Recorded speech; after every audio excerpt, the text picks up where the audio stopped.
Our March-April issue has so many great stories highlighting the incredible women in our region, including Laura Wade's feature on Tech Queens, sharing how women are going from pixels to power throughout the industry. Today, we're privileged to hear from Angela Pope Dickerson, Customer Experience Manager at Bullish and Chapter President of the Southwest Virginia Chapter of Blacks in Technology. Angela's journey through various tech sectors offers a unique perspective on the evolving landscape and the increasing presence of women in critical roles. She brings a wealth of experience and passion to the table as we discuss her insights on the evolving landscape of tech and the strides women are making within it. Hi, Angela. Thank you so much for being on the show today. Thank you for having me. So glad to have you here. And thank you again for being part of our March-April issue, sharing just a little peek of insight into what you're sort of, combating when it comes to technology in the industry. And so we really appreciate learning part of that journey. And again, thanks to Laura Wade for her coverage of the Women in Tech piece. I was wondering if you could tell us more about your role in the technology business, what those responsibilities entail, just a real 101 for listeners to understand kind of what you do. Sure. I like to say that I'm tech adjacent. I'm not an actual technologist who does programming or coding, but I make tech accessible to the end user. Starting way back with the emerging technology of cell phones, I worked at AT&T Wireless, and I worked in the customer service department, and that was my first tech job. I didn't realize it then, but essentially I helped the end user know how to use the technology and then translate their needs back to the product team so that they can enhance it. That's like the most important part of the job, I think. Exactly. So you've dealt with a few stories, I'm sure. Oh, yes. Well, that's really cool. And that's a great way. That's a wonderful explanation of telling me what I need to learn and how I need to do it. And so that's really cool. And so in terms of your journey spanning various sectors, we've talked about cybersecurity, we've talked about ed tech. What inspired you to transition into this industry? What was it that really kind of drew your attention into it in the first place? Really, it wasn't intentional. Okay. A lot of it has been former managers, leaders saying, come go with me on this journey. When I went into the cybersecurity space, I had worked for a training company, and my executive director left to go do some consulting for a friend of his at a cybersecurity university, University of Fairfax, which was based in Fairfax at the time and has since been relocated here to Roanoke. I went there to help organize a training program for continuing education units for those who were certified in cybersecurity. Then I went on to work for Interactive Achievement. Oh, what an amazing experience.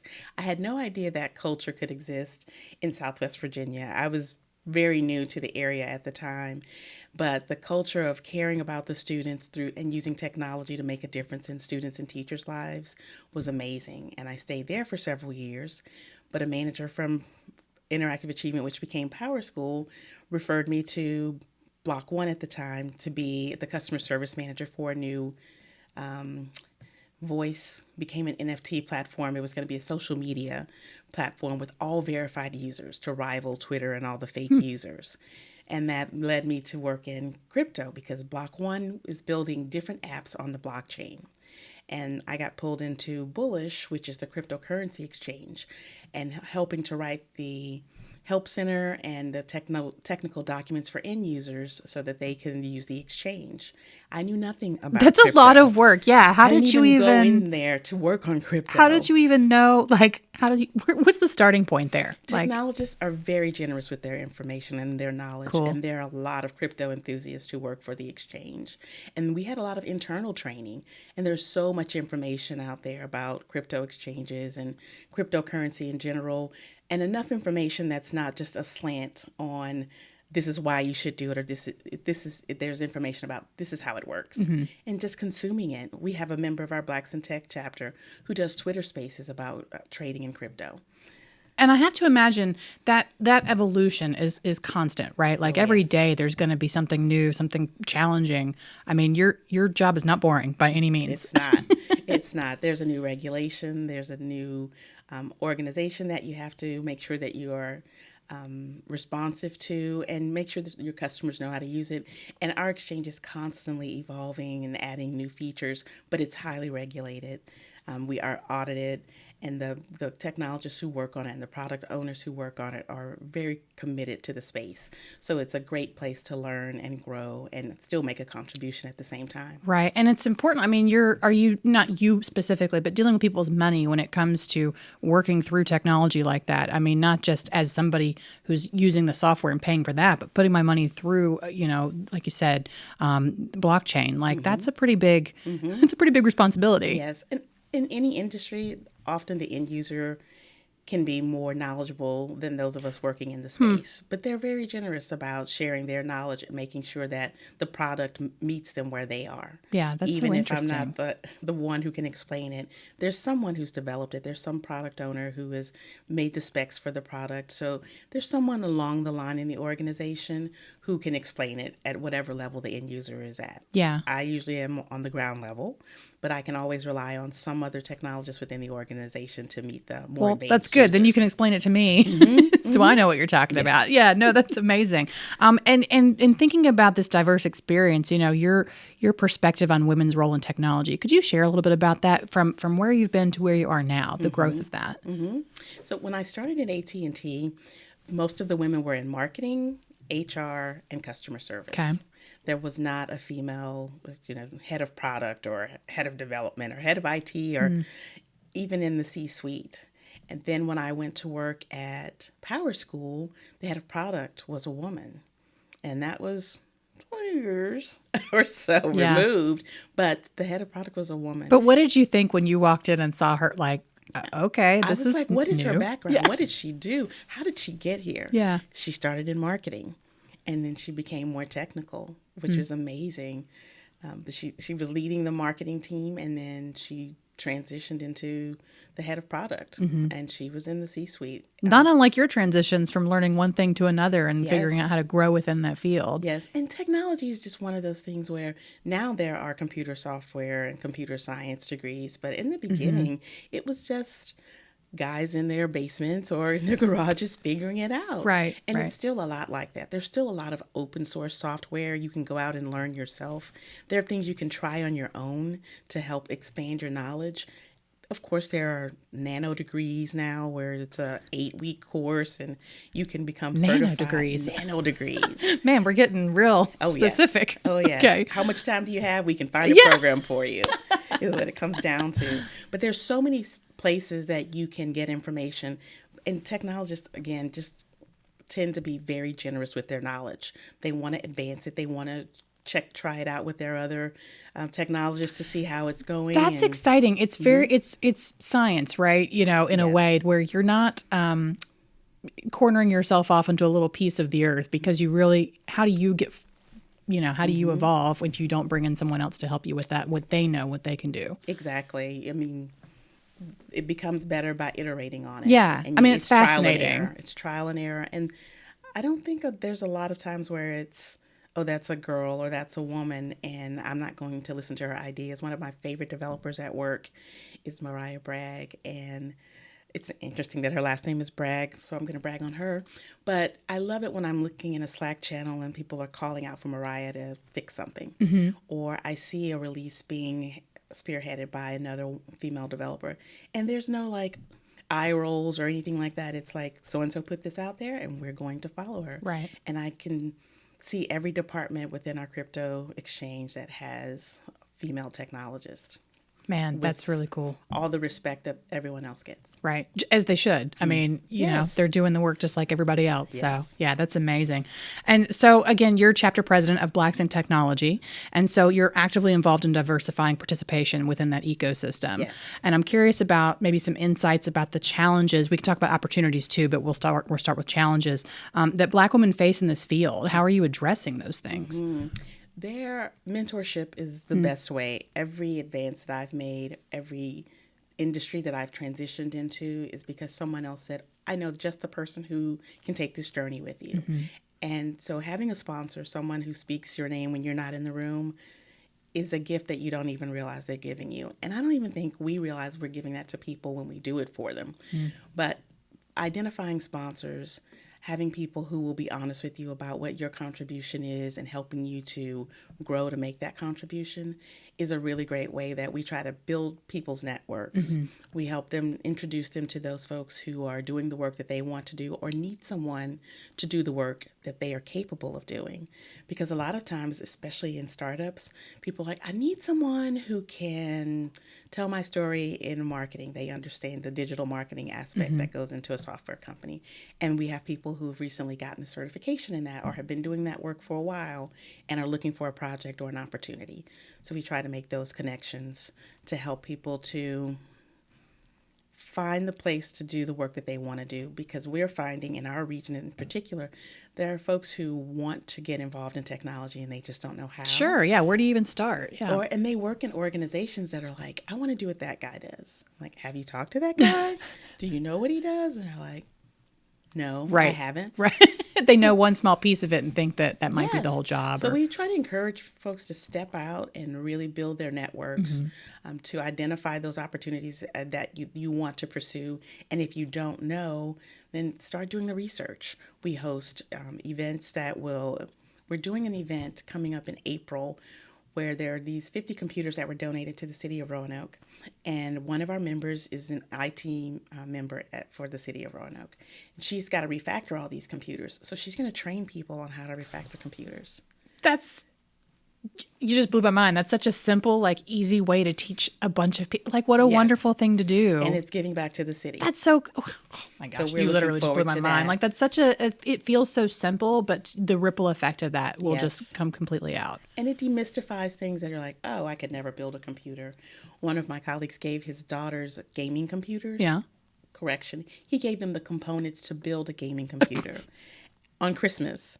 And they had to build their own gaming computers. Okay, I like Legos and can barely get through those. How do you, like, that sounds so intimidating. It was amazing. And I asked his daughter, how long did it take you? She was like 8 hours. And I'm thinking, not 8 weeks? Really? I thought you were going to tell me like a couple of months. No, but it's just the demystification of it. Yeah. And they worked together to build their computers. And by the end of the day, they were playing their games. Well, so side note, we're going to go off on a tangent. But so how old were they, or are they about? 14 and 16.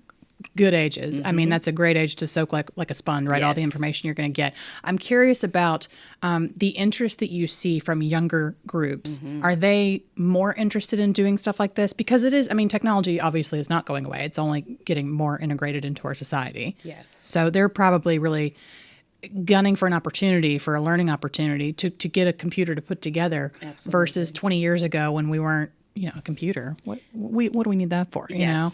They are very excited about putting together not only to learn how the skill, but to upgrade their own computers. Yeah, that's to the ultimate purpose, right? Else. Yeah. And there's I can do that, right? I mean, YouTube has empowered all of us to think we can do anything. Just watch a video, I can do it. So it's the equivalent of I stayed at a Holiday Inn last night or whatever it was before. Yeah. I saw a video on YouTube. That's amazing. So this is our own live YouTube. And we try to give opportunities like that. Yeah. So that you can explore, is this something you really want to do? We bring in different speakers. I'm planning the Women's History Month event. And my birthday is in March. So mine too. Happy birthday, Happy sister. birthday. And it's my gift to the chapter. Normally we have an event called Final Fridays. It's the last Friday of the month. But this year, the Final Friday is the last day of spring break, and it's Good Friday, so we thought we'd move it up in the month. But we want to bring in some women technology leaders. Roanoke County just hired a new woman of color for their IT director. Oh, thank you for the tip. Virginia Tech hired their new VP of Technology and CIO as a woman. So there are a lot of women in really high-powered positions. And the theme for International Women's Day this year is Invest in Women, Advance the Future. So we want to talk about how do we invest in ourselves, what investments did they make to along their journey, and using their stories to inspire other women who are, afraid or don't know how to get started. I've already got goosebumps, just so you Yes. know, like what a great I'll be sending you the opportunity. Yeah, please information, do. but We'll share that out for sure. it's those are the ways that we try to remove those challenges. Like, I don't know what to do. I don't know who to talk to. There's no one here. You don't have to go to Charlotte. You don't have to go to Northern Virginia. Super key, right? You're right Yes. here in your backyard. You've got people who are willing to be mentors or at least hand out some advice, learn from each Yes. other. That's really interesting and And you can have a important. great quality of life right here in the Valley. I'm Whoop, not whoop. even from here, but I think this is a great place for young people to start their families, start their careers, and have thriving technology careers. I agree. We're going to find out where you play and hang out closer towards the end of this. But in going back to and thinking about Black women facing the field and women in general too. So we talked about the challenges and other opportunities. Are there other opportunities that maybe are outside the box or, I wouldn't necessarily think of because I'm not even sure where to get started? There are lots of conferences. There are a lot of online groups. Black Women Talk Tech is one.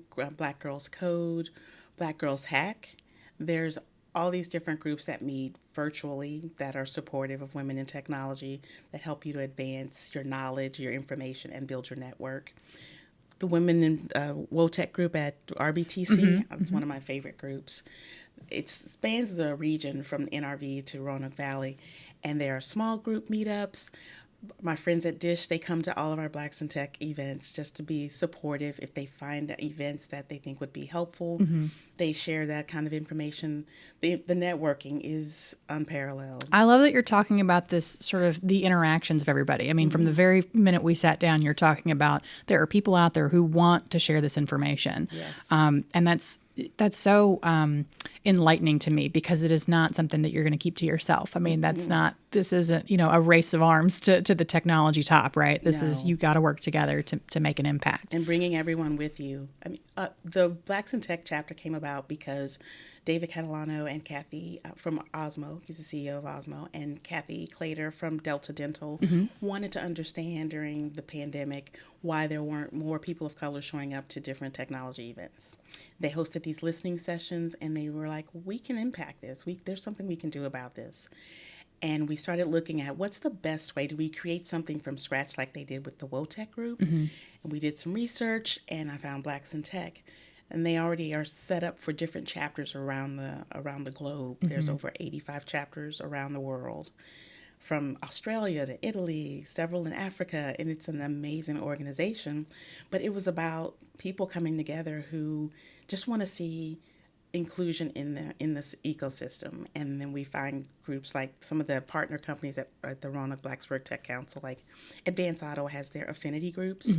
So they have like Blacks at Auto, Advance Auto. Dish has the same thing, so we expose ourselves to those organizations and we can partner with them. But everyone is really, we want to bring the entire region along, not just their organization or their slice of the pie. I love that so much. And I'm so glad. I mean, I talk about Roanoke a lot in terms of an inclusive community, but I love that you're mentioning other organizations throughout the nation or the world that are making sure that the strides are all together and not trying to silo each other out. So that's Yes. really cool. And in thinking about, oh gosh, this is so cool because you have all these different backgrounds in tech. It's not just technology and computers and that's it, right? Like you've mentioned advanced auto, you've mentioned education, you've mentioned cybersecurity. I mean, it's sort of interesting that you can pick technology as your big broad umbrella and then what is it beneath those pieces that really interest you? Maybe you're more interested in security than crypto or whatever. I think that's really a cool thing that you can learn sort of anything within that field. It is. It's really exciting. We have a young man who said, I think I really want to go into cybersecurity. And I found a person in my network and we had a conversation with them. And he said, cybersecurity is really important. That's a great ground floor, but there's so many areas to specialize. So More than I would even, yes. You're about to blow my mind, I can tell. And he said, privacy is the next bastion of cybersecurity. We're collecting all this data for people, and there's some guidance from, Europe has their laws about protecting your the right to be forgotten in the software. So there's other ways that we have to protect people's privacy. But there's ways that are coming. There's information that's coming that we need to be prepared for.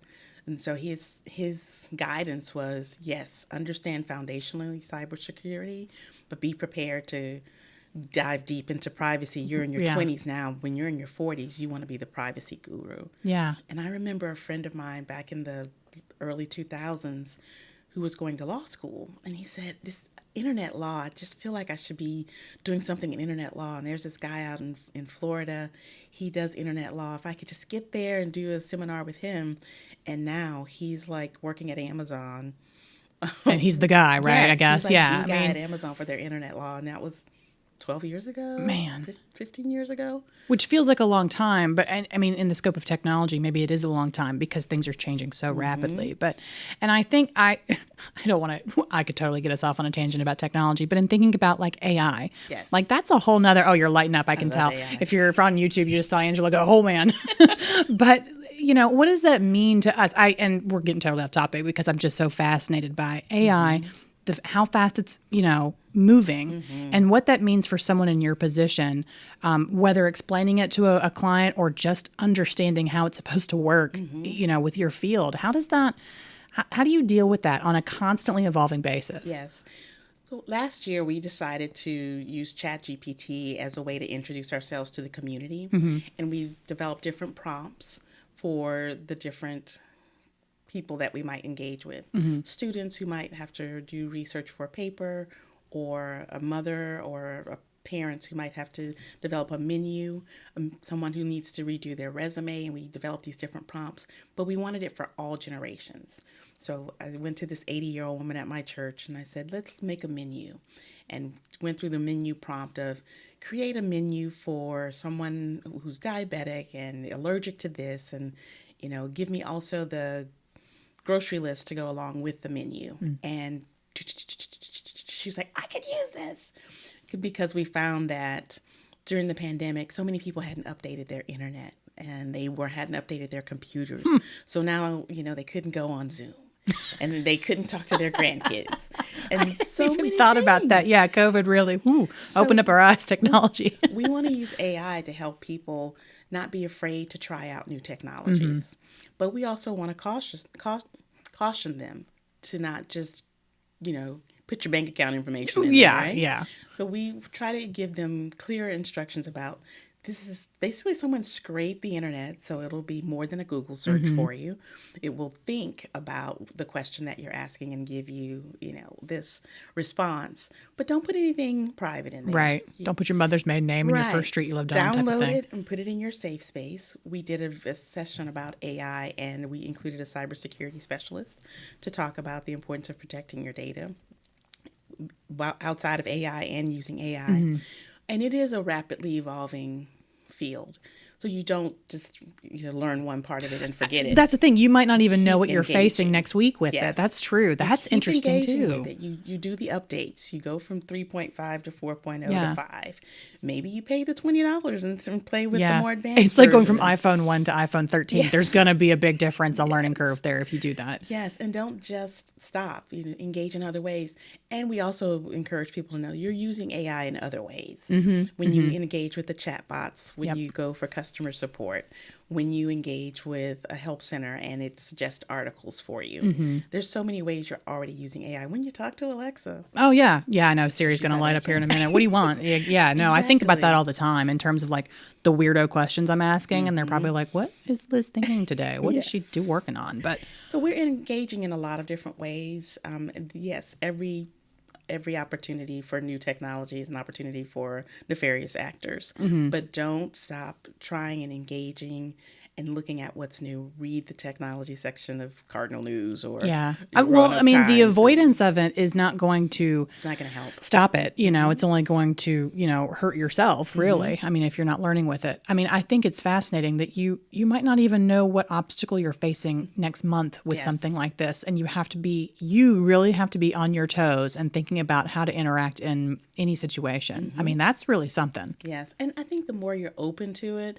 the less daunting it seems from time to time.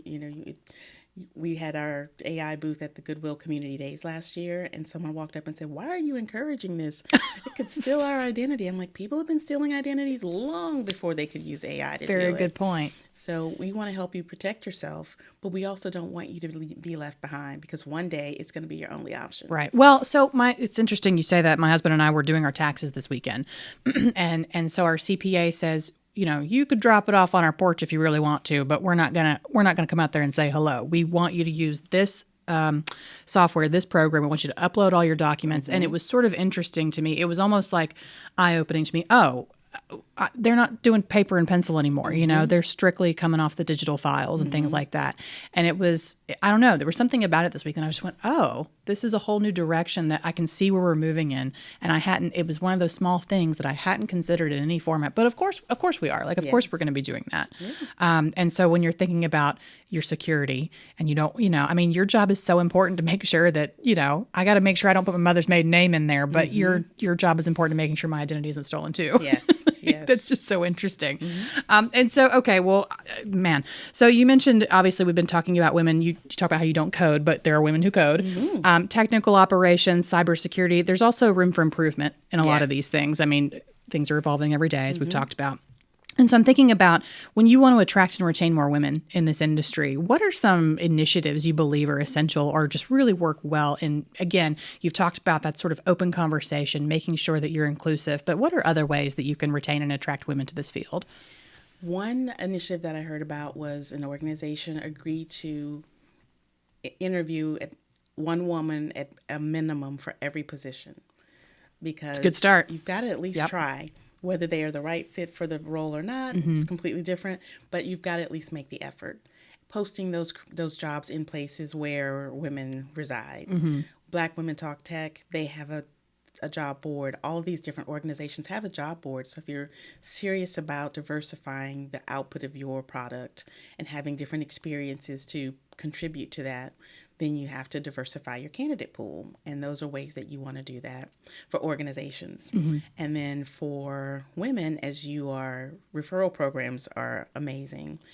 If you know other women through your network, through your other organizations, refer them for different positions so they can gain that diversity. Not only for you as a colleague, having someone with a diverse experience, but for the organization at large to have more diverse inputs.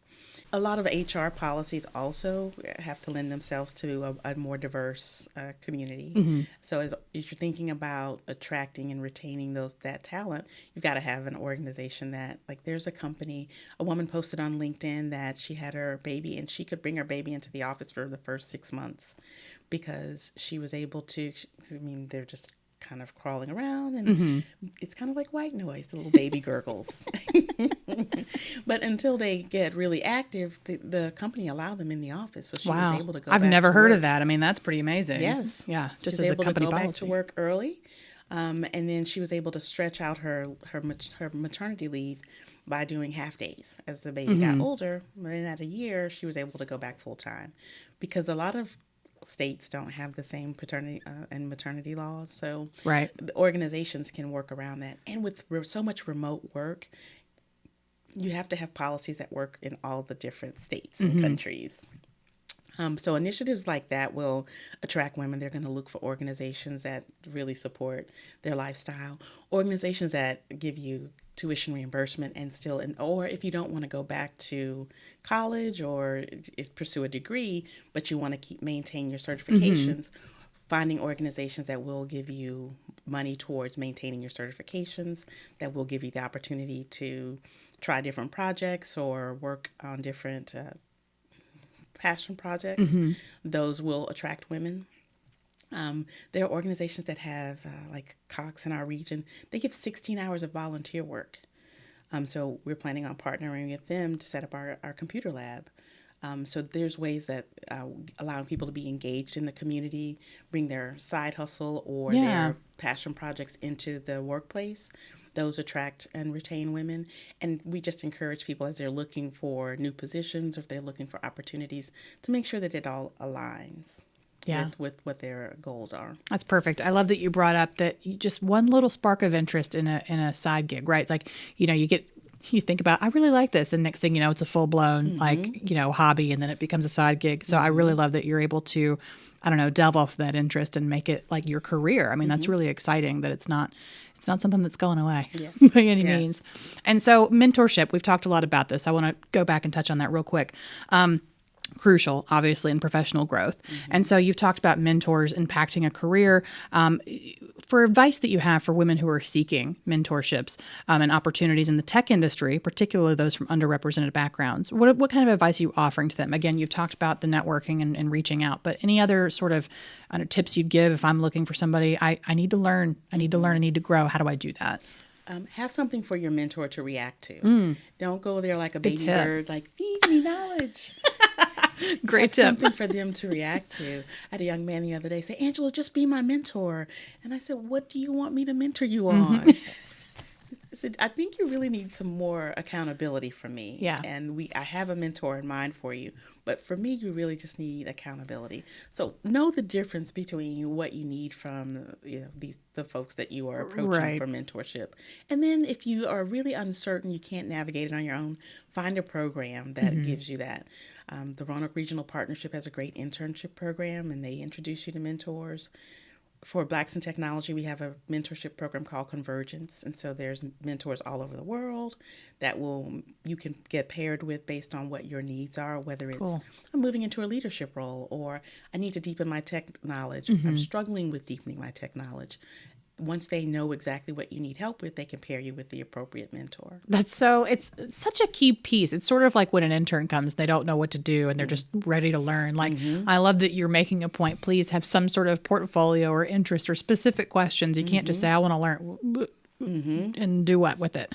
Drinking from a fire hose. Right. You have so much information to give that you kind of need to figure out what exactly you're trying to learn. Yes. So that is a wonderful thing. And in terms of, we talked about finding a mentor. What about mentors who want to find mentees?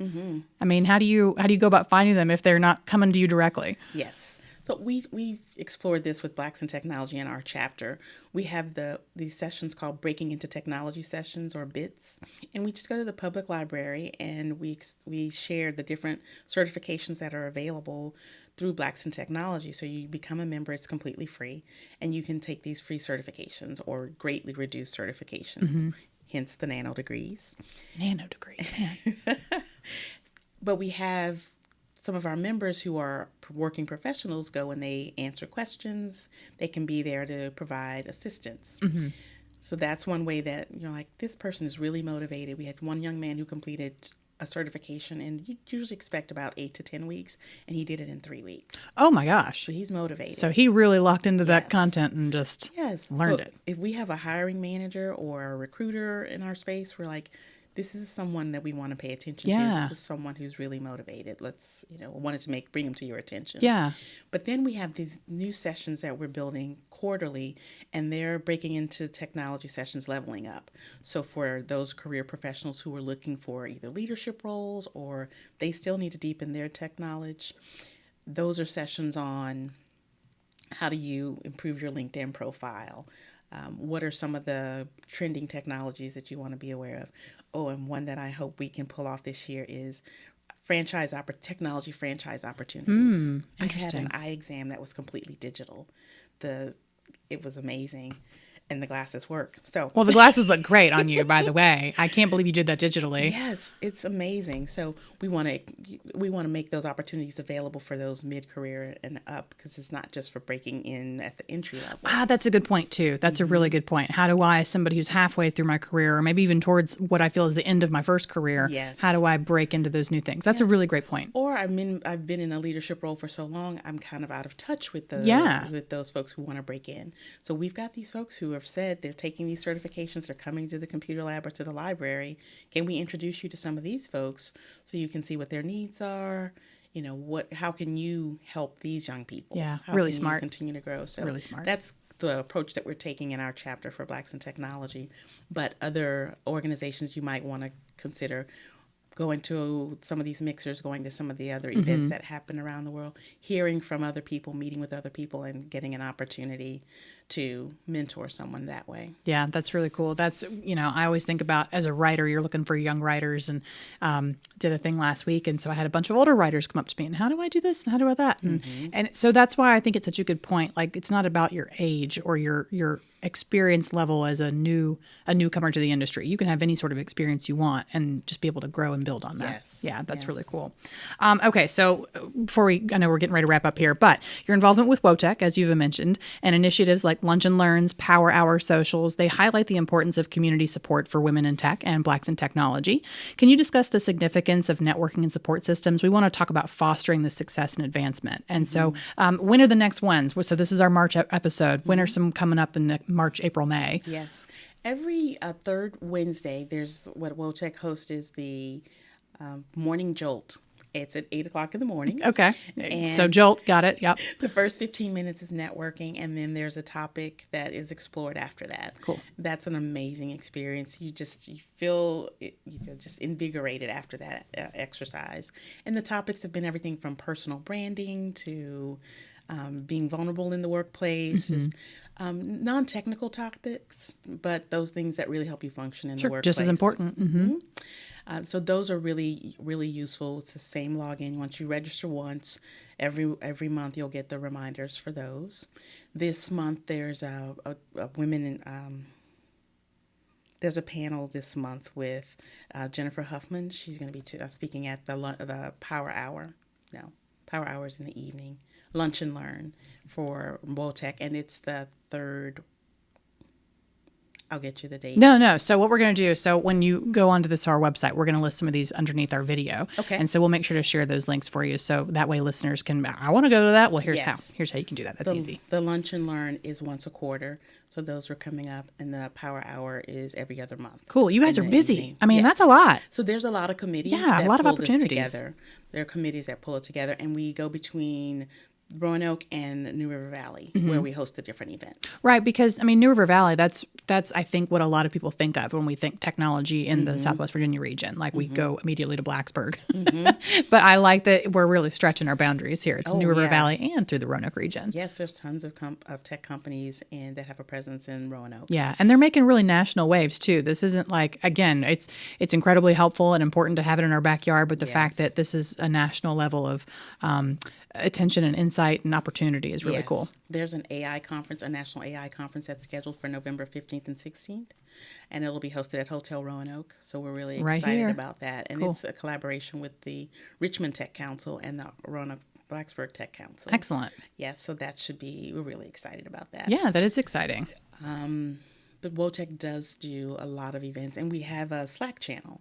So once you meet folks, you can just keep in touch throughout, in between events. You don't have to wait until we see each other. Man, you guys are busy all the time. And it's really great because I needed a strategic planner for our annual strategic plan for Blacks in Tech, and we found someone through WOTEC. Or someone's looking for a marketing person, and we found someone through, you just post in the general channel and you find different ways to connect throughout the region. A couple of folks went to a conference in Raleigh together, a women's conference, technology conference in Raleigh together through WOTEC. So it's a really great connection. I love these networking opportunities, the inclusivity. I mean, that's so important in general to our community, but just wonderful to your industry as a whole. So lastly, in talking about the future of women in technology, particularly in a region like Roanoke or a similar one, organizations and communities that are continuing to support and empower women to thrive in tech and biotech sectors, what do you envision for that future? What does that look like for you? Oh, I'm so excited about it. Like I said, we've got the new CIO for Virginia Tech is a woman. We've got the director of IT for Roanoke County, that's a woman. But even Michael Freelander a few years ago wrote that important piece in the Roanoke Times about diversity. And so they hired a chief diversity officer at Virginia Tech School of Medicine. It's just, there's so many opportunities. It's important collectively for us to diversify, and we see a lot of that happening in our region. The J Labs that opened up last year, so there's wet and dry labs at Virginia Tech CRC for biotech. The RAMP program that helps entrepreneurs to get those companies off the ground. there's a lot of effort and energy put into our region to see us thrive, to stay here, but to also bring industry here and to build opportunities for women and for everyone. And you're seeing women lead organizations. So I'm very encouraged by what we've seen so far, and I know it's just going to continue to get better. I know. Oh, Angela, you're giving me chills. I'm just so excited about that. I can't wait to see what the next, great. Not like 10 years. Sure, I'm excited to see what happens in 10 years, but 2 years. I mean, just think of the evolution that will happen in the course of 2 years with how fast technology goes. Absolutely. Yeah, that's so cool. Okay, last question for everybody that comes in here. So you're not from here, but you're here now. Where are you playing, going, eating? What are you guys doing in the region, you and your family or your friends? Oh, I love the food. Well, yeah. All of the local restaurants downtown Roanoke, I love. I did not realize I would be such a fan of axe throwing. Oh, man, me too. Who knew? It's a lot of aggression, good aggression, get out. Oh, yeah. my goodness. It's so much fun. My friend's birthday's coming up. Her husband's birthday's coming up. I was like, let's go axe throwing. She was like, okay. If you feel that strongly about it. She's like, interesting. I'm like, he's going to love it. Yeah, that's super fun. So love the axe throwing. Mill Mountain Theater. Oh, we just went to see The Mountaintop. Was it awesome? Oh, my goodness. I saw it on Broadway with Samuel Jackson and Angela Bassett, and this rivaled that. And then you get to come home and see it and Yes. think it's even just as amazing. Oh, it was amazing. That's Those why our actors- arts and culture is fantastic. Yes, I love the arts. That's so cool. Here. And as well as Moss Theater at Virginia Tech. Those are really awesome. I love the intimacy that we get to do things with here. I'm from Houston, large, major city. Yeah. So everything's done with 1,000 other people, and the intimacy that which we have things here. My friends tease me, and they said, I don't know how you moved to Mayberry and have such a rich life. I was like, nah, nah, nah, nah, nah. I think that speaks wholly to the Roanoke region. I mean, truly, it is, everyone talks about the community and the people here, and I think that that's really key. And obviously, people like you here are not just important to the community as a friend, as a citizen, but as an industry, as an impactful coworker and colleague, that you are networking and bringing people together in a really special way. I feel blessed to be able to do the work that Blackston Tech does, what RBTC does, and really, I love living here, and I want it to be a thriving community for years to come and maybe leave my little stamp on it. Oh, I think you've got more than just a stamp on it. Thank you for all that you're doing, all you'll continue to do. Again, listeners, we're going to list a bunch of the stuff that we've talked about over on our website beneath our video segment today. But just thank you again for being part of our March-April issue. Our Tech Queens, we're so excited to feature you, as well as other tech queens in the area who are really doing incredible things for women in the industry. Thank you for spotlighting us. Absolutely. It's been really fun. Thank you. Thank you so much. Again, listeners, you can learn more about Angela Pope Dickerson and her work throughout the region, as well as other tech queens and so much more great content in our March-April issue, now on newsstands, or you can read more over at theroanoker.com.